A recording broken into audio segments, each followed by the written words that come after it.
বাঙালির এক ঐতিহ্যবাহী পদ হলো মোচার ঘন্ট।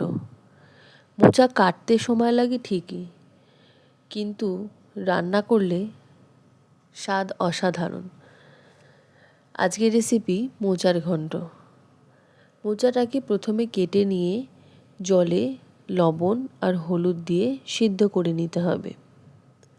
কড়াইতে সর্ষের তেল দিয়ে গোটা জিরে, শুকনো লঙ্কা, তেজপাতা ফোড়ন দিয়ে কেটে রাখা আলুগুলোকে ভেজে নিতে হবে।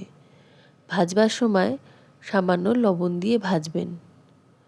একটা বাটিতে হলুদ গুঁড়ো, জিরে গুঁড়ো, লঙ্কার গুঁড়ো, সামান্য জল দিয়ে একটা মশলা তৈরি করে নিতে হবে।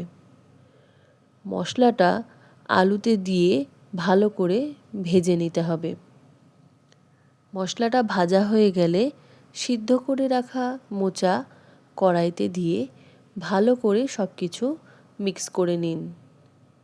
এই সময় গ্যাসের আঁচ কম রাখবেন। মোচাটা ভাজা হয়ে গেলে স্বাদমতো লবণ ও সামান্য চিনি দিয়ে ভালো করে সব কিছু নাড়াচাড়া করে ঢাকা দিয়ে দিন।